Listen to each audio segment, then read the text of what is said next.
Bismillahirrahmanirrahim. Assalamualaikum warahmatullahi wabarakatuh. Salam sang sejati.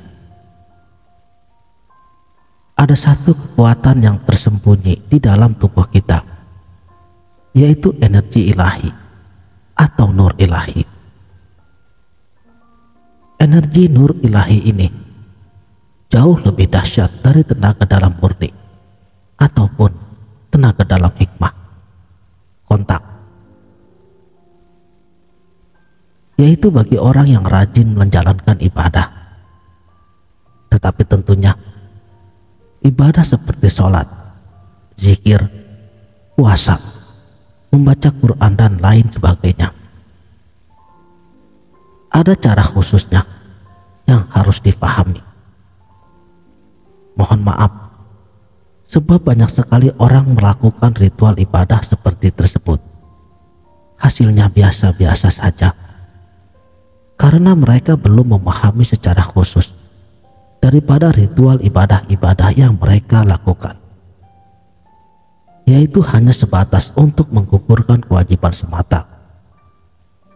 Tidak salah juga daripada tidak melakukan sama sekali. Kita lanjut. Orang yang telah benar-benar memahami inti daripada hakikat ibadah yang sebenarnya, maka merekalah yang akan mendapatkan perlindungan dari nur ilahi ini yang memancar di sekitar tubuhnya. Energi ini akan bekerja secara otomatis, melindungi yang bersangkutan dalam keadaan kritis ataupun keadaan darurat. Karena pada umumnya orang yang telah memiliki energi ini, mereka tidak menyadari keberadaan daripada energi tersebut, dan ia baru mengetahui jika ada suatu kejadian atau suatu peristiwa darurat yang menyebabkan kekuatan tersebut bekerja dengan sendirinya. Kekuatan energi ini tidak bisa dipertontonkan atau dibuat peragaan untuk menarik minat dan perhatian dari orang lain, karena energi nur ilahi ini akan muncul dengan sendirinya. Dan kebanyakan dari mereka tidak menyadari keberadaan kekuatan tersebut yang telah ada di dalam dirinya. Kekuatan yang muncul secara otomatis ketika berada dalam keadaan darurat atau kritis, yang akan selalu memberikan perlindungan kepadanya, yaitu pada diri orang yang telah memiliki rasa tawakal yang tinggi kepada Allah. Kekuatan tersebut juga akan muncul secara otomatis ketika yang bersangkutan menghadapi keadaan darurat ataupun kritis. Energi nur ilahi ini merupakan kekuatan batin yang memancar dari ruh seseorang. Energi ini bersifat kekal, melindungi ruh dan tubuh yang bersangkutan dalam kehidupan di dunia, alam barzah, alam akhirat, dan di padang mahsyar. Energi ini akan terlihat berupa cahaya yang memancar di sekitar tubuhnya, yaitu bagi orang yang beriman, sebagaimana yang telah disebutkan di dalam surat Al-Hadid ayat 12, yaitu pada hari ketika kamu melihat orang-orang mukmin, laki-laki maupun perempuan, sedang cahaya mereka bersinar di hadapan dan di sebelah kanan mereka, dan dikatakan kepada mereka, pada hari ini ada berita gembira untukmu, yaitu surga yang mengalir di bawahnya sungai-sungai yang kamu kekal di dalamnya. Itulah keberuntungan yang banyak.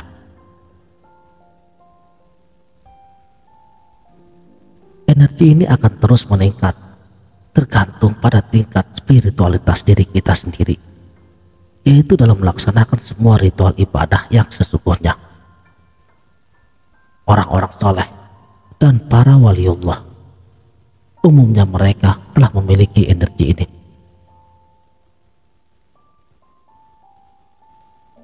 Kita telah banyak mendengar kisah menakjubkan dari para waliullah ini dan juga orang-orang soleh yang hidup di zaman dahulu maupun di zaman sekarang. Energi ilahi berasal dari nur Allah yang diberikan kepada hambanya yang beriman, saleh, takwa, tawakal serta selalu ingat kepadanya baik di saat jaga maupun tertidur. Energi ini bersifat abadi, mempunyai kemampuan yang tak terbatas untuk melindungi diri ruh serta jasad kita. Seseorang selama hidup di dunia, alam barzah dan alam akhirat, inilah energi tertinggi yang dimiliki seorang manusia. Energi ini yang bekerja secara otomatis untuk melindungi diri kita daripada berbagai keburukan, kejahatan, serta bencana yang mengancam dalam perjalanan hidup kita di dunia maupun di akhirat.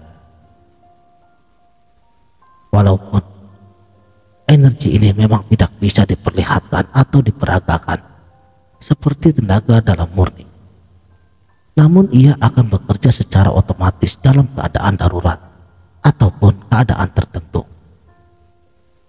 Energi inilah yang menimbulkan ma'unah pada diri orang-orang soleh dan para waliullah. Jika kamu ingin melatih dan meningkatkan energi nur ilahi pada diri kamu, kerjakanlah sholat dengan khusyuk dan benar. Saya sudah upload di channel Sang Sejati ini. Selalu ingat Allah ketika berdiri, duduk, dan berbaring. Dan kerjakanlah amal yang soleh, serta menjauhkan diri daripada perbuatan maksiat. Insya Allah, kamu akan selamat hidup di dunia dan juga di akhirat. Tenaga dalam murni maupun kontak tidak ada artinya jika dibandingkan dengan energi nur ilahi ini. Cara mendapatkan nur ilahi atau nur Allah sebagai maha sumber daripada segala sumber cahaya yang meliputi seluruh alam semesta, yang berkuasa memberikan nurnya kepada siapa saja yang ia kehendaki di antara kita, kapan saja dan di mana saja. Sedangkan orang yang tidak diberikan nur ilahi, maka tidak akan ada pancaran apapun pada dirinya. Ada beberapa cara untuk mendapatkan nur ilahi ini. Wahyu atau laduni. Nur ilahi yang diberikan langsung oleh Allah kepada manusia. Misalnya ada para nabi dan para rasul, yaitu wahyu. Sedangkan untuk para waliullah itu ilham. Tanpa ada usaha dan dalam tempo yang singkat. Seperti nur yang diberikan Allah kepada Nabi Musa alaihi salam untuk keperluan bekal dakwah dalam memberikan petunjuk kepada Bani Israel. Sebagaimana firman-Nya di dalam surat Al-An'am ayat 91. Siapakah yang menurunkan kitab Taurat yang dibawa oleh Musa sebagai cahaya dan petunjuk bagi manusia? Kasbi atau ikhtiar. Nur ilahi yang diperoleh manusia melalui usaha yang sulit dan dalam waktu yang sangat panjang, tergantung dengan tingkat keimanan dan sejauh mana kita berusaha untuk mendekatkan diri kita kepada Allah Subhanahu wa Ta'ala dalam kondisi khusyuk dalam berzikir kepadanya, mengosongkan hati daripada sifat-sifat buruk, daripada pengaruh duniawi, kemudian memohon kepada Allah untuk memperoleh datangnya atau tumbuhnya nur ilahi masuk ke dalam tubuh kita, sebagaimana doa yang diajarkan oleh baginda Rasulullah Shallallahu Alaihi Wasallam. Ya Allah, jadikanlah cahaya pada hatiku, cahaya pada lidahku, cahaya pada penglihatanku, cahaya pada pendengaranku, cahaya pada bagian kananku, cahaya pada bagian kiriku, cahaya pada bagian atasku, cahaya pada bagian bawahku, cahaya pada bagian depanku, cahaya pada bagian belakangku, cahaya pada seluruh jiwaku, dan besarkanlah cahaya untukku. Hadis riwayat Bukhari dan Muslim. Saudaraku, sang sejati, konsentrasi dan khusyuk dalam berzikir mengingat Allah, mengosongkan hati dan membersihkannya daripada sifat-sifat buruk dan pengaruh duniawi, serta riyadhah, melatih batin kita dan melakukan dengan mujahadah, yaitu dengan kesungguhan dalam mendekatkan diri kita kepada Allah, merupakan kunci utama untuk mendapatkan nur ilahi ini. Keistimewaan dari nur ilahi ini dapat berupa ilmu pengetahuan, kekayaan, kewibawaan, kekuatan, kecantikan, kebahagiaan, dan sebagainya. Kata seorang sufi, ilmu itu adalah cahaya, dan cahaya itu tidak akan masuk pada orang yang berbuat maksiat. Jadi keistimewaan nur ilahi ini bisa berbeda-beda, tergantung pada apa yang diminta oleh manusia itu sendiri, di mana pada hakikatnya semuanya kembali kepada Allah Subhanahu wa Ta'ala. Sebagaimana firman-Nya di dalam surat Nur ayat 40, dan barang siapa yang tiada diberi cahaya oleh Allah, tiadalah ia mempunyai cahaya sedikit pun. Pencerahan ilmu makrifatullah melahirkan kebijaksanaan, dan kebijaksanaan adalah melihat segala sesuatu sebagaimana apa adanya, sedangkan persepsi apapun adalah hijab atau penghalang kita untuk melihat sesuatu sebagaimana apa adanya. Persepsi adalah produk daripada pikiran dan perasaan. Oleh karena itu, untuk mendapatkan pencerahan, maka persepsi apapun harus didiamkan. Karena pengetahuan yang sejati atau secara hakiki berada di atas persepsi.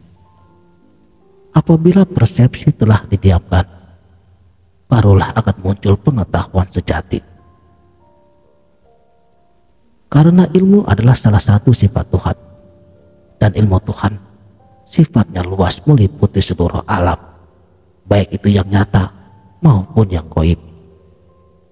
Ruh yang ditiupkan ke dalam diri Nabi Adam alaihissalam adalah esensi dari Tuhan itu sendiri, yaitu yang terdiri daripada sifat-sifat kemahaesaannya. Atas dasar inilah, dengan aktifnya kesadaran ruh, maka akan aktif juga sifat-sifat ketuhanan di dalam diri kita. Lalu bagaimanakah caranya untuk mengaktifkan kesadaran ruh ini?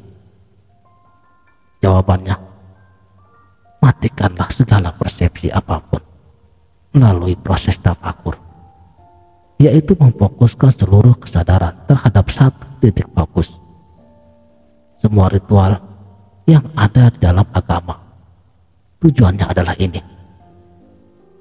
Dan di dalam Islam, titik fokus bagi kesadaran adalah Allah semata. Inti bagi semua ibadah adalah zikrullah, mengambil tempat sebagai zikir yang paling lengkap, di mana tubuh, mental, dan spiritual semuanya berzikir. Fisik berzikir melalui gerakan tertib, terutama pada saat ruku dan bersujud. Berzikir melalui fokusnya rohani hanya kepada Allah. Inti utama bagi setiap ibadah adalah mendiamkan pikiran dan perasaan pada satu titik konsentrasi melalui proses yang berulang-ulang, sehingga pikiran dan perasaan akan diam dengan sendirinya. Jadi, semakin kita terbiasa dan semakin kita fokus melalui proses ini, persepsi apapun akan semakin berkurang dan kesadaran kita akan semakin bertambah, sehingga akhirnya kesadaran ruh ini mampu kita aktifkan. Di sini, objek konsentrasi pikiran akan sangat mempengaruhi perjalanan kita dalam menuju pencerahan. Jika objek konsentrasi misalnya adalah objek-objek alam, bunyi-bunyian, image-image tertentu, warna-warna tertentu, cahaya-cahaya tertentu, dan lain-lain sebagainya, maka kesadaran kita terbatas hanya pada level alam saja, belum menuju kepada pencerahan ilmu hakikat yang sejati. Sekalipun begitu, kesadaran tetap akan meningkat, akan sangat banyak manfaatnya untuk kehidupan di dunia ini. Ruh adalah potensi unlimited.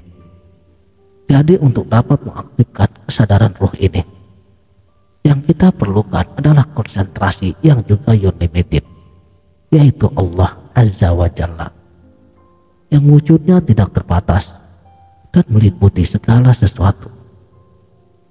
Pendek kata, kuncinya adalah selalu ingat kepadanya, dan yang harus dilakukan secara istiqomah, rileks, dan pasrah. Sekianlah, mudah-mudahan video ini dapat bermanfaat.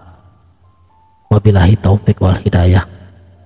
Wassalamualaikum warahmatullahi wabarakatuh.